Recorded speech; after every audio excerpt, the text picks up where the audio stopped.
So on a cold Sunday in February of 1954, the pulpit at New York Avenue Presbyterian Church, often called Lincoln's Church, became the unlikely hinge of a national shift. The sanctuary sits just a short walk from the White House, the same place where Lincoln once kept a pew and sought counsel during the Civil War. And into that pulpit stepped the Reverend George Dougherty.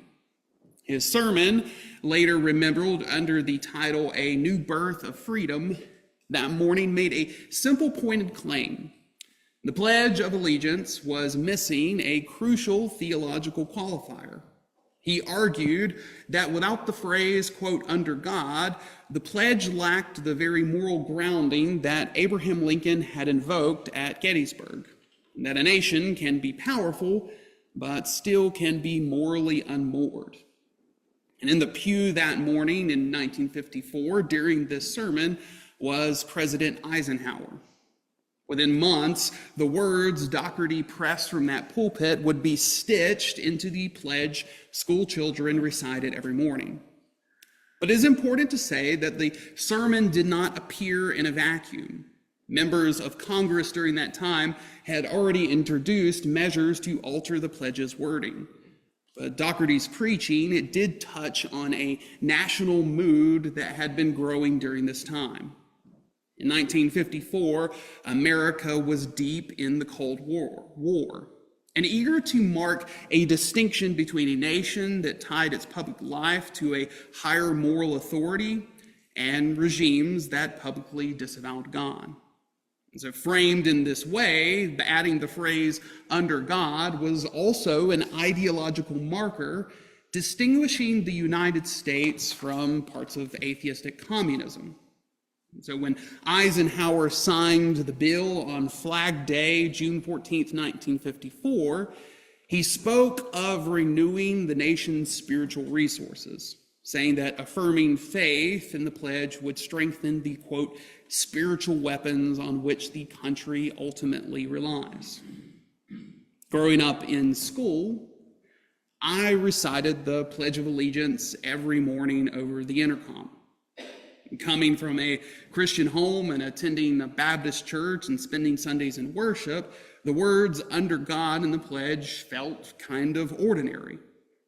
In our Baptist church growing up, even near patriotic holidays, we would even stand and say the Pledge of Allegiance in the sanctuary. And honestly, I never gave it much thought.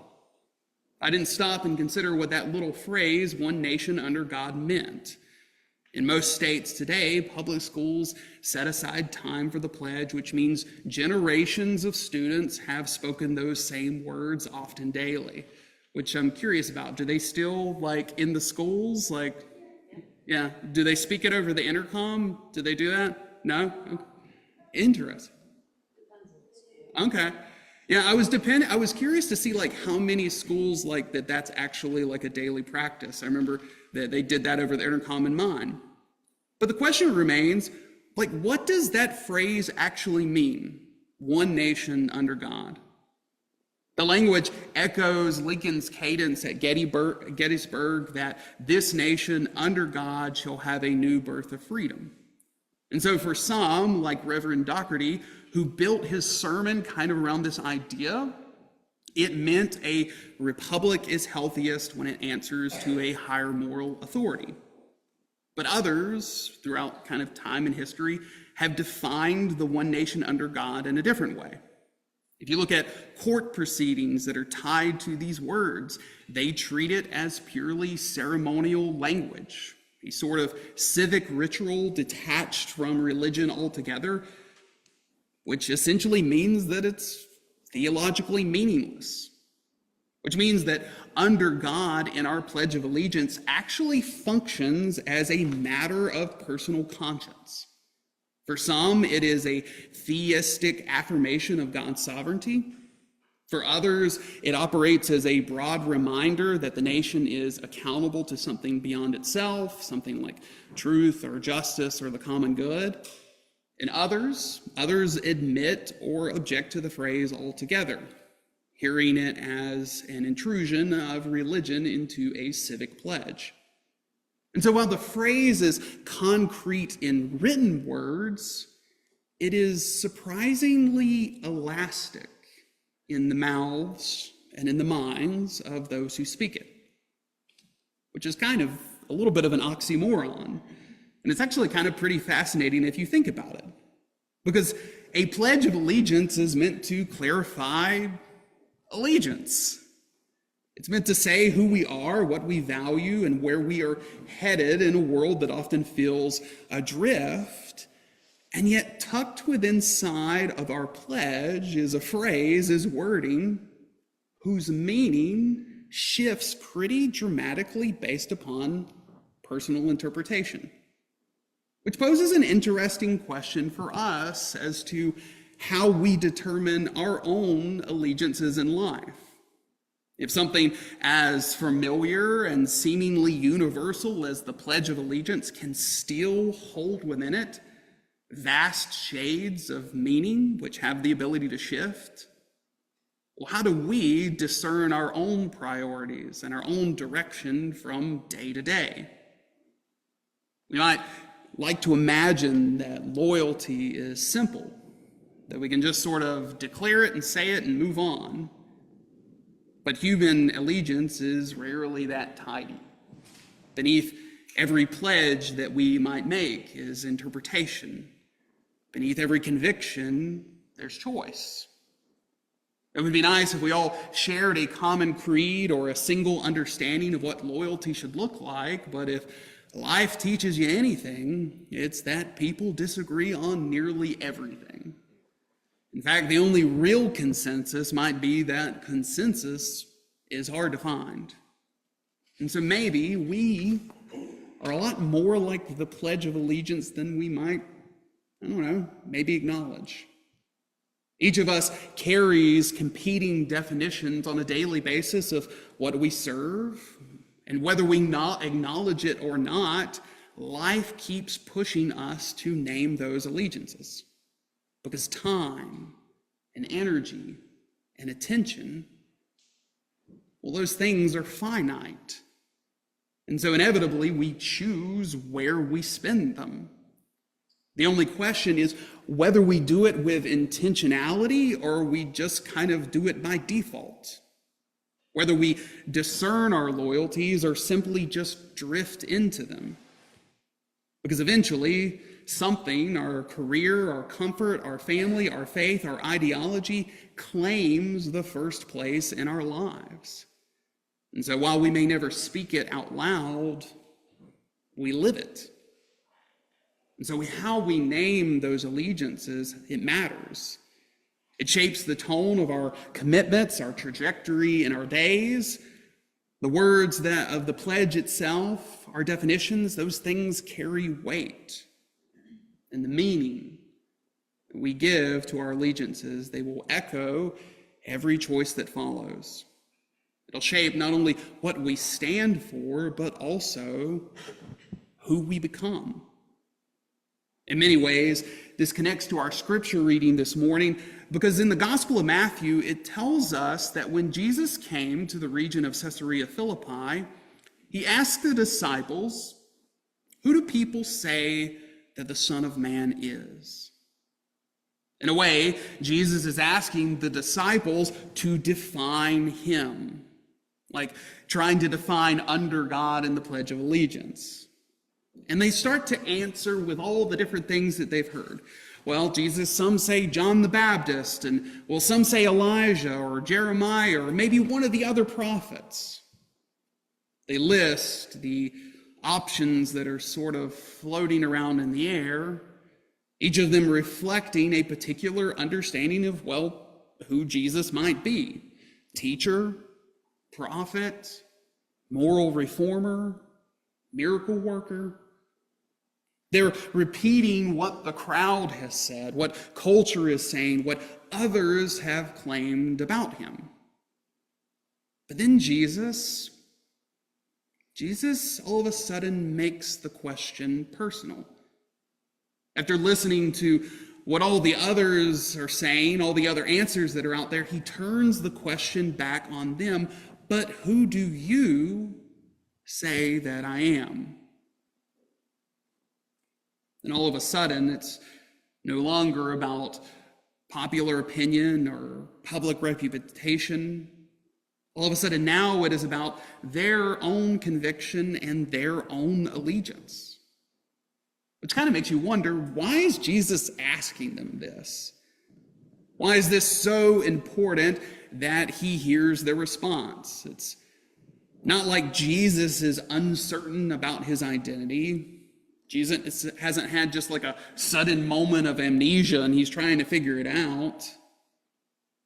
In all honesty, Jesus doesn't need their clarification in this moment. But that's the point. The question is not for his sake, it is for theirs. Jesus wants them to name him, to define him, because there is power in the act of saying what you believe. They've heard what others say, but until they claim it for themselves, their relationship to Jesus remains sort of theoretical. There's an interesting thing about the term Messiah in the Gospel of Matthew. What's fascinating about that title, Messiah, is that it doesn't actually appear on Jesus' lips towards himself until after this moment, until after Peter's declaration. Of the 20 times in Matthew where Matthew uses the word, Jesus never calls himself Messiah until after this conversation. He waits. He allows the disciples to define him first before he embodies it publicly. Jesus doesn't demand allegiance, he invites it. He doesn't manipulate confession, he waits for them to recognize it. Because how they define him, it will shape everything that follows. Jesus can't be the Messiah if he's John the Baptist. Jesus can't be the Messiah if he's Elijah or Jeremiah or one of the prophets. For them to experience the fullness of what Jesus offers, they first have to proclaim the fullness of who he is. Because their answer, it does not change who Jesus is, but it does change who they will become. And this same moment, this same question, it resonates in every single one of our lives. Because the question that Jesus asked the disciples is a question that we face every single day. Who do you say that he is? Not what do other people say, not what does the culture say, not even what the church says or the pastor says, but it's what do you say? Who is Jesus really to you? In the quiet of your own heart, in the corners of your mind, what do you believe him to be? Because Jesus will never force our allegiance, he waits. Jesus does not demand our devotion or impose belief. He simply stands before us and lets us decide who he will be in our lives.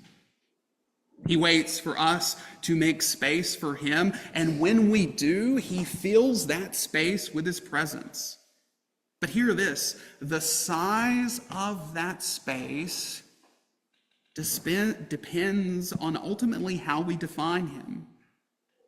If we pledge our allegiance to a moral teacher, well, that's admirable, but that's not who Jesus is.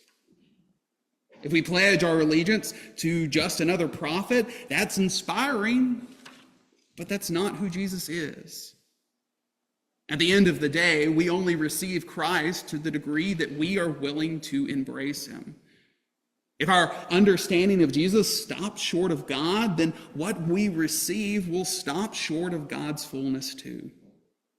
And Jesus does not force that decision, he invites it, but the answer we give, who we say that he is, it shapes everything that follows in our life. How we pledge our allegiance to Christ, it shapes the kind of testimony that we offer through our words, through our deeds, through our lives. The way that we define Jesus becomes the witness that others encounter through us, our families, our communities, our neighbors. They will come to know something about Christ through the Christ they see reflected in us. And what we believe about him, it's not just a private conviction, it ultimately always becomes a public witness. Because if our allegiance is to a living God who took on human flesh, it changes and it impacts how we move through the world. It changes how we respond to adversity and injustice and suffering. It shapes how we spend our time, where we place our energy, and the things that we give ourselves to. Friends, the more that we align ourselves with Christ, the more that his compassion and his courage and his mercy takes root in us. And people will ultimately see what we truly believe. They will hear it in our speech. They will feel it in our presence. And they will sense it in our love. And so the question remains, as it did in that day in Caesarea Philippi, friends, who do you say that he is? Amen.